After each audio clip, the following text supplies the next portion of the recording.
뛰어난 영재였던 맥스 라플리는 2022년에 선 과학자들이 다른 차원으로 통하는 관문을 열었다고 주장합니다.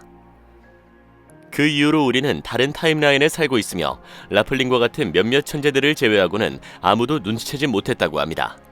대형 강입제 충돌기의 실험이 정말 우리의 현실을 파괴하고 있으며 과학자들은 실험으로 엄청난 규모의 재앙을 불러일으킬까요? 국경을 넘나드는 과학과 우리 현실을 바라보는 완전히 새로운 관점으로의 여정을 시작하세요. 차원의 문이 열렸습니다. 2022년 7월 7일 오전 5시 18분 충격적인 발견이 이루어졌습니다. 지구 자기장에 미스터리한 균열이 나타난 것입니다. 갑자기 나타난 균열은 14시간 동안 계속 열려 있었습니다. 이 이상현상으로 태양풍이 지구 자기장으로 유입되어 강력한 지자기 교란 등을 일으켰을 가능성이 있습니다. 이 균열은 어떻게 갑자기 나타났으며 제네바의 대형 강입제 충돌기 실험과 어떤 관련이 있을까요? 연구자들은 지구 자기장의 균열이 코로팅 상호작용 영역이라는 독특한 현상 때문이라고 주장하면서 신속하게 설명을 내놓았습니다. CIR은 서로 다른 태양풍 흐름의 상호작용으로 인해 발생하는 태양 물리학의 현상입니다. 태양풍은 태양에서 우주로 방출되는 하전 입자로 구성됩니다. 이러한 입자 흐름은 모든 방향으로 균일하게 움직이지 않고 속도와 밀도가 서로 다릅니다. 태양 근처에서는 때때로 이러한 태양풍의 여러 흐름이 만나 겹쳐서 지구 자기장에 특별한 효과를 발휘하는 매우 큰 플라즈마 지형을 형성하기도 합니다. 일반적인 플라즈마 흐름과 달리 지구 자기장에 실제 구멍을 뚫을 수 있는 것으로 보입니다. CIR이 실제로 어떤 결과를 초래하는지 말할 수 있을 만큼 충분히 연구되지 않았습니다. 흥미롭게도 정확히 이 시기에 제네바 충돌기에서 새로운 유형의 페터쿼크와 완전히 새로운 테트라쿼크를 포함하는 첫 번째 테트라쿼크 쌍을 포함하여 세 가지 새로운 이국적인 입자가 발견되었습니다. 과학자들은 지하 깊은 곳에 있는 대형 강입제 충돌기는 절대적으로 안전하며 외부 세계와 어떤 방식으로도 상호작용하지 않는다고 주장합니다. 하지만 이것이 사실일까요?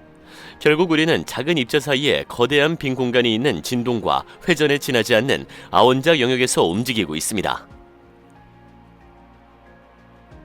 양자역학은 우리 물질의 구성 요소가 다차원적이며 빛 입자가 한 번에 여러 곳에 존재하고 심지어 시간과 공간의 장벽을 초월한다는 점을 오랫동안 지적해왔습니다. 그렇다면 연구자들은 어떻게 논란이 되고 있는 선 시설에서 연구 중인 입자가 외부로 나가거나 우주의 다른 차원과 상호작용하지 않는다고 주장할 수 있을까요? 공식적으로는 1년의 실험 과정에서 70개의 새로운 하드론이 선 커뮤니티에 의해 발견되었습니다.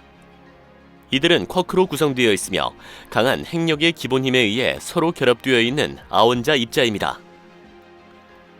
그러나 이 시설에 대한 비판자들은 선이 공식적으로 알려진 것보다 훨씬 더 많은 실험을 심도 있게 진행하고 있으며 이것이 우리 모두를 위험에 빠뜨릴 수 있다고 주장합니다. 조직이 블랙홀을 만들어 무의식적으로 또는 의도적으로 우리가 통제할 수 없는 다른 차원으로 통하는 문을 열려 한다는 추측이 자주 제기되었습니다. 비범한 아이의 경고. 맥스 라플리는 양자 물리학 및 우리 현실의 본질에 대한 해박한 지식을 갖춘 뛰어난 재능을 가진 소년입니다. 그는 2022년 4월 선이 시설 운영을 재개할 때 오래된 우주를 파괴할 것이라고 동영상에서 경고했습니다. 그는 원래의 타임라인이 있었지만 실험으로 인해 즉시 변칙이 발생하여 우리를 무한한 수의 평행 우주로 몰아넣었다고 주장했습니다. 그러나 양자 물리학에 따르면 슈레딩거의 고양이와 비그너의 친구 같은 실험이 맞다면 우리는 모두 의식의 결정과 측정에 따라 수많은 우주를 끊임없이 이동하고 있기 때문에 이것은 그리 이상한 일이 아닙니다. 그러나 맥스 라플리는 이 실험이 지구와 함께 집단으로서의 인류를 다른 차원으로 이동시켰다고 믿습니다. 우리 대부분은 이 사실을 모르고 있습니다. 이 새로운 차원의 현실이 좋은 현실이 되기를 바랄 뿐이죠.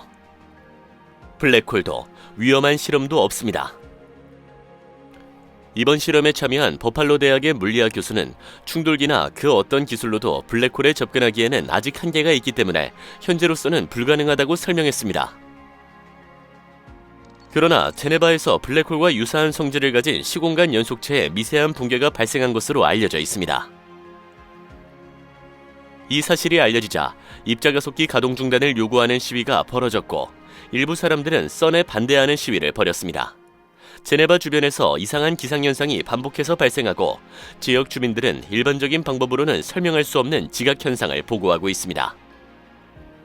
여러 교수와 저명한 연구자들도 대형 강입자 충돌기에 대한 신뢰를 재확인하는 발언을 했습니다.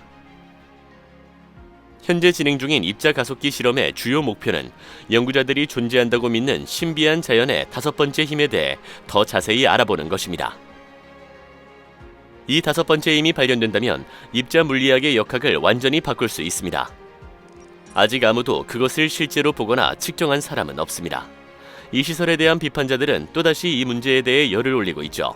그들은 연구자들이 지구 깊은 곳에서 신과 놀고 있으며 현재로서는 아무도 이 실험의 진정한 결과를 예측할 수 없다고 주장합니다. 대형 허드론 충돌 가속기. 대형 강입자 충돌기, 줄여서 LHC는 세계에서 가장 크고 에너지가 높은 입자 가속기입니다. 건설하는 데 20년이 걸렸고 시위와 비판이 뒤따랐습니다. 10,000명 이상의 국제과학자, 수백 개의 대학과 연구소, 100개국이 이 혁신적인 프로젝트에 참여하는 동안 스위스 제네바의 일반 시민들은 평화와 안정을 걱정했습니다.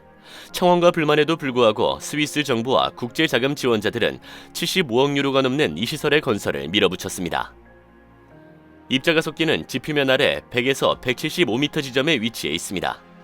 그 위에는 주거지역, 슈퍼마켓, 유치원, 도로가 있습니다. 이 시설의 존재를 모르는 사람들은 이곳이 완전히 평범한 도시에 있다고 생각합니다. 하지만 제네바 사람들은 점점 더 깊은 곳에서 무슨 일이 벌어지고 있는지 잊을 수 없습니다. 실제 시설은 초전도 자석으로 이루어진 고리 형태 27km의 길이의 터널입니다. 특수 가속 구조물이 입자의 에너지를 크게 증가시킵니다. 두 개의 입자빔이 각각 시계 방향과 시계 반대 방향으로 이동합니다. 빛의 속도에 가까운 속도로 입자들이 충돌합니다. 이 초고속 충돌을 통해서만 입자를 측정할 수 있게 되죠. 입자들은 서로 상호작용하거나 더 작은 입자로 붕괴합니다. 양성자의 주요 구성 요소는 쿼크와 글루온입니다. 아원자 입자인 쿼크는 매우 불안정하며 보통 몇 분의 1초 만에 붕괴하는 반면 글루온은 이를 매게 하는 힘입니다. 전체 충돌은 가속기 내부의 검출기에 의해 감지되고 데이터는 컴퓨터 시스템 네트워크로 전송됩니다. 연구자들은 충돌 중 입자의 붕괴와 거동을 통해 눈에 보이는 것의 한계보다 훨씬 작은 입자에 대해 더 많은 것을 알 수 있기를 희망합니다. 인간은 광자나 전자 하나도 눈으로 직접 본 적이 없습니다. 연구자들은 입자의 효과와 행동을 관찰할 수 있기 때문에 이러한 입자의 존재를 알 수 있습니다. 대형 강입자 가속기의 첫 번째 충돌은 가속기가 완공된 지 2년 후인 2010년에 이루어졌습니다. 그 전에도 이전 시설에서 유사한 실험이 수행되었지만 프로토타입 입자 연구 시설의 에너지 충전량은 훨씬 적었습니다. 2010년의 테스트는 7테라 전자볼트의 에너지로 진행되었으며 이는 이전 및 유사한 테스트 시리즈보다 거의 4배나 높은 에너지였습니다. 하지만 더 작은 입자를 생산하기에는 여전히 충분하지 않았습니다. 추가 업그레이드를 통해 13테라 전자볼트까지 결합된 에너지의 강도를 높여 생산할 수 있게 되었죠. 2018년 공장은 예기치 않게 가동이 중단되었습니다. 지역 주민들은 발전소 가동 중단을 여름 동안 제네바 상공에 나타난 이상한 기상현상과 연관지었습니다. 또한 스위스와 인근 독일 남부 및 프랑스 지역 주민들은 이상한 현상을 보고했으며 지진학자들은 여러 차례 작은 지진을 측정했습니다. 그러나 이 모든 것은 공식적으로 시설 폐쇄와는 전혀 관련이 없는 것으로 알려져 있습니다. 2년 동안 LHC는 가동을 중단한 후 2021년에 다시 첫 번째 시험 가동을 진행했으며 이번에는 빔당 최대 6.8테라 전자볼트의 빔 에너지로 실험을 진행했습니다. 새로운 테스트 시리즈 전체는 2025년까지 지속될 것으로 예상됩니다. 힉스 보손, 신의 입자? 수년에 걸쳐 대형 강입자 충돌기는 힉스 입자와 같은 큰 수수께끼를 풀었습니다. 2012년 충돌 이전까지 힉스 입자와 힉스장은 연구자들이 수많은 실험에도 불구하고 검출하지 못해 이론에 불과했습니다. 충돌기를 추가로 업그레이드한 후 마침내 힉스 입자가 검출되었습니다.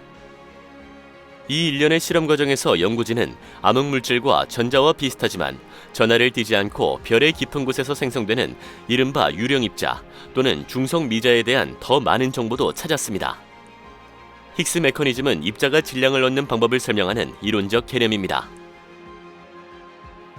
힉스장은 모든 공간을 투과하며 다른 기본 입자가 그물망을 통과할 때 질량을 부과합니다. 힉스장이 없다면 쿼크와 전자를 포함한 대부분의 입자는 질량이 없어 고체 형태를 취하지 않고 빛의 속도로 공간을 계속 여행할 것입니다. 따라서 힉스 입자장은 물질의 형성에 중요한 역할을 하며 우주의 기본 구조입니다. 힉스 입자의 발견은 2012년에 발표되어 입자 물리학계에 큰 성공을 거두었습니다. 당시 언론에서는 신의 입자에 대한 이야기가 더 자주 나왔습니다. 신의 입자보다 훨씬 더 이상한 것은 이상한 쿼크로 이루어진 가상의 이질적인 물체인 스트란젤렛입니다. 쿼크는 양성자와 중성자를 포함하는 하드론의 기본 구성 요소인 쿼크의 6가지 방향 중 하나입니다. 일반적인 물질을 구성하는 가벼운 위와 아래 쿼크와 달리 이상한 쿼크는 더 무겁고 불안정했습니다. 스트레인지넷의 아이디어는 안정된 상태의 이상한 쿼크의 집합을 나타낼 수 있다는 것입니다. 이상한 쿼크를 생성하고 붕괴하기 전에 더 큰 시스템을 유지하기에 충분한 에너지가 가해지면 형성될 수 있습니다. 스트란젤렛은 또한 매우 높은 에너지의 입자 충돌의 결과로 형성될 수도 있죠. 스트란젤렛의 특별한 특성 중 하나는 일반 물질에 비해 안정성이 높다는 점입니다. 일단 스트란젤렛이 형성되면 일반 물질이 이상한 물질로 변하는 촉매 역할을 할 수 있을 것으로 추정됩니다. 이러한 특성으로 인해 스트란젤렛이 우리 환경에서 생성될 경우 잠재적인 위험이 될 수 있는지에 대한 과학적 논의가 이어졌습니다. 전문가들은 제네바의 실험시설에서 자유를 찾아 탈출하는 낯선 존재가 전체 우주의 안정을 위협할 수 있다고 주장했습니다. 전문가들은 제네바의 실험시설에서 자유를 찾아 탈출하는 낯선 존재가 전체 우주의 안정을 위협할 수 있다고 주장했죠. 스트란젤렛은 이상하고 예측할 수 없기 때문에 비판은 정당한 것 이상입니다. 그런 입자가 어떤 경로를 통해 탈출할지 누가 알 수 있을까요? 하지만 선은 아직 만족하지 않습니다. 그들은 현재 충돌 에너지와 입자의 움직임을 기록하는 검출기를 더욱 개선할 계획을 세우고 있습니다. 이게 과학일까요? 아니면 광기일까요?